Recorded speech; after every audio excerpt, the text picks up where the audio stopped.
ಸ್ವಾಗತ. ನಾನು ಶ್ರುತಿ ಶಂಕರ್. ಇವತ್ತು ಬೆಂಗಳೂರಿನಲ್ಲಿ ಸದ್ದು ಮಾಡಿದ ಸುದ್ದಿಗಳ ಸುತ್ತ ಕ್ವಿಕ್ ರೌಂಡ್ ಅಪ್ ಹಾಕೊಂಡು ಬರೋಣ. ಹೋಟೆಲ್ಗೆ ಬಂದ ಯುವತಿಯನ್ನ ಅಸಭ್ಯವಾಗಿ ಸ್ಪರ್ಶಿಸುವ ಮೂಲಕ ಲೈಂಗಿಕ ಕಿರುಕುಳ ನೀಡಿದ್ದ ಆರೋಪಿಯನ್ನ ವಿಜಯನಗರ ಠಾಣಾ ಪೊಲೀಸರು ಬಂಧಿಸಿದ್ದಾರೆ. ಹಂಪಿ ನಗರದ ನಿವಾಸಿ ಚಂದನ್ ಬಂಧಿತ ಆರೋಪಿಯಾಗಿದ್ದು, ಡಿಸೆಂಬರ್ 30ರ ಸಂಜೆ ವಿಜಯನಗರದ ಆರ್ಬಿಸಿ ಲೇಔಟ್ನಲ್ಲಿರುವಂತಹ ನಮ್ಮೂಟ ಹೋಟೆಲ್ಗೆ ಬಂದಿದ್ದ ಆರೋಪಿ ಕ್ಯಾಶಿಯರ್ ಕೌಂಟರ್ನಲ್ಲಿ ನಿಂತಿದ್ದಂತ ಯುವತಿಯನ್ನ ಅಸಭ್ಯವಾಗಿ ಸ್ಪರ್ಶಿಸಿದ್ದ. ತಡವಾಗಿ ಅಂದ್ರೆ ಜನವರಿ 10ರಂದು ಹೋಟೆಲ್ ಕ್ಯಾಶಿಯರ್ ನೀಡಿದ್ದ ದೂರಿನ ಅನ್ವಯ ವಿಜಯನಗರ ಠಾಣೆಯಲ್ಲಿ ಎಫ್ಐಆರ್ ದಾಖಲಾಗಿತ್ತು.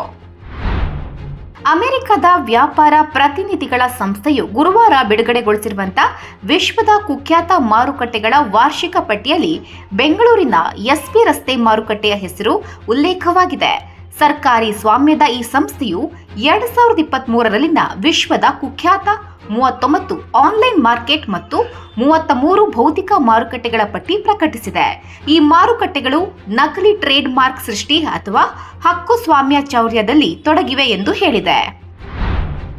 ಇತ್ತೀಚೆಗೆ ನಮ್ಮ ಮೆಟ್ರೋದಲ್ಲಿ ಮಹಿಳೆಯರ ಮೇಲಿನ ದೌರ್ಜನ್ಯ ಹೆಚ್ಚಾಗ್ತಾ ಇದೆ. ಹೀಗಾಗಿ ಮೆಟ್ರೋದಲ್ಲಿ ಮಹಿಳೆಯರ ಮೇಲಿನ ಅನುಚಿತ ವರ್ತನೆ ಕಡಿವಾಣಕ್ಕೆ ದಂಡ ಪರಿಷ್ಕರಣೆ ಮಾಡಿದ ಬಿಎಂಆರ್ಸಿಎಲ್ ಅನುಚಿತವಾಗಿ ವರ್ತಿಸಿದ್ರೆ 10,000 ದಂಡ ಕಟ್ಟಬೇಕಾಗತ್ತೆ. ಲೋಕಸಭೆ ಚುನಾವಣೆಯ ಬಳಿಕವೂ ಕಾಂಗ್ರೆಸ್ ಸರ್ಕಾರದ ಗ್ಯಾರಂಟಿ ಯೋಜನೆಗಳು ಮುಂದುವರಿತವೆ. ಬಡವರ ಕಾರ್ಯಕ್ರಮಗಳನ್ನು ಸರ್ಕಾರ ಯಾವ ಕಾರಣಕ್ಕೂ ನಿಲ್ಲಿಸಲ್ಲ ಎಂದು ಮುಖ್ಯಮಂತ್ರಿ ಸಿದ್ದರಾಮಯ್ಯ ಅವರು ಸ್ಪಷ್ಟಪಡಿಸಿದರು. ಬುಧವಾರ ವಿಧಾನಸೌಧದಲ್ಲಿ ಏರ್ಪಡಿಸಲಾಗಿದ್ದ ಜಿಲ್ಲಾ ಉಸ್ತುವಾರಿ ಕಾರ್ಯದರ್ಶಿಗಳ ಸಭೆಯ ಬಳಿಕ ಸುದ್ದಿಗಾರರೊಂದಿಗೆ ಮಾತನಾಡಿದ ಅವರು, ಗ್ಯಾರಂಟಿ ಯೋಜನೆಗಳನ್ನು ಯಾವ ಕಾರಣಕ್ಕೂ ನಿಲ್ಲಿಸುವ ಮಾತೇ ಇಲ್ಲ ಎಂದು ಪುನರ್ ಉಚ್ಚರಿಸಿದರು.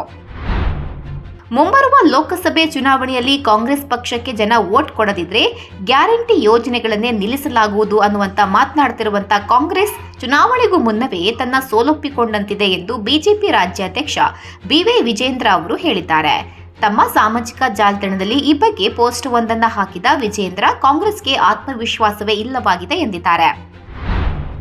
ಶ್ರೀರಾಮನ ಕಟೌಟ್ ಬಿದ್ದು ಪಾದಚಾರಿ ಗಂಭೀರ ಗಾಯಗೊಂಡಿರುವಂತಹ ಘಟನೆ ಎಚ್ಎಎಲ್ ಏರ್ಪೋರ್ಟ್ ರೋಡ್ನಲ್ಲಿ ನಡೆದಿದೆ. ಎಚ್ಎಎಲ್ ವಿಮಾನ ನಿಲ್ದಾಣದ ಪಕ್ಕದಲ್ಲಿ ಹಾಕಲಾಗಿದ್ದ ಶ್ರೀರಾಮನ ಬೃಹತ್ ಕಟೌಟ್ ಮುರಿದು ಬಿದ್ದಿದೆ.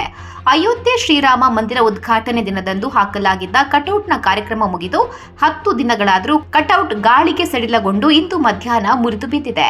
ಕಟೌಟ್ ಬಿದ್ದ ಸಮಯದಲ್ಲಿ ಪಾದಚಾರಿ ಮಾರ್ಗದಲ್ಲಿ ಸಾಗ್ತಿದ್ದವರ ಮೇಲೆ ಬಿದ್ದ ಪರಿಣಾಮ 3 ಜನ ಪಾದಚಾರಿಗಳು ಗಂಭೀರ ಗಾಯಗೊಂಡಿದ್ದಾರೆ.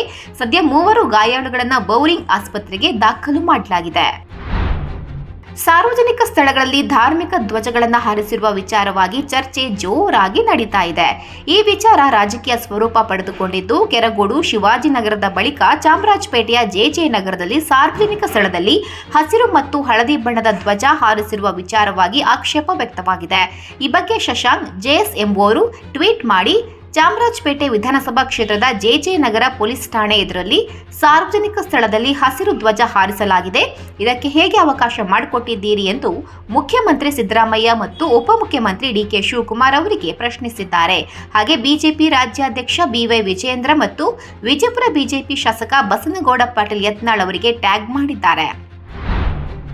ಸಂಚಾರಿ ಪೊಲೀಸರು ವಿಶೇಷ ಕಾರ್ಯಾಚರಣೆ ಕೈಗೊಂಡು ನಿಯಮ ಉಲ್ಲಂಘಿಸ್ತಾ ಇದ್ದಂತ ನೀರಿನ ಟ್ಯಾಂಕರ್ಗಳ ಚಾಲಕರ ವಿರುದ್ಧ 595 ಪ್ರಕರಣ ದಾಖಲಿಸಿಕೊಂಡಿದ್ದಾರೆ. ಮಂಗಳವಾರ ನಗರದಾದ್ಯಂತ ವಿಶೇಷ ಕಾರ್ಯಾಚರಣೆ ಕೈಗೊಂಡ ಸಂಚಾರಿ ಪೊಲೀಸರು 252 ಸಮವಸ್ತ್ರ ಧರಿಸಿದ ವಾಹನ ಚಾಲನೆ, 40 ಸೀಟ್ ಬೆಲ್ಟ್ ಧರಿಸದೇ ಇರುವುದು, 134 ನೋ ಎಂಟ್ರಿಯಲ್ಲಿ ಸಂಚಾರ, 48 ದೋಷಪೂರಿತ ನಂಬರ್ ಪ್ಲೇಟ್, 64 ನೋ ಪಾರ್ಕಿಂಗ್ ನಿಯಮ ಉಲ್ಲಂಘನೆ, 4 ಫುಟ್ಪಾತ್ ಪಾರ್ಕಿಂಗ್, 13 ಕರ್ಕಶ ಹಾರ್ನ್, 1 ಮದ್ಯಪಾನ ಮಾಡಿ ವಾಹನ ಚಾಲನೆ ಸೇರಿದಂತೆ ಒಟ್ಟು 595 ಪ್ರಕರಣಗಳನ್ನು ದಾಖಲಿಸಿಕೊಂಡು ಒಟ್ಟು 3.33 ಲಕ್ಷ ರೂಪಾಯಿ ದಂಡ ಕಲೆ ಹಾಕಿದ್ದಾರೆ.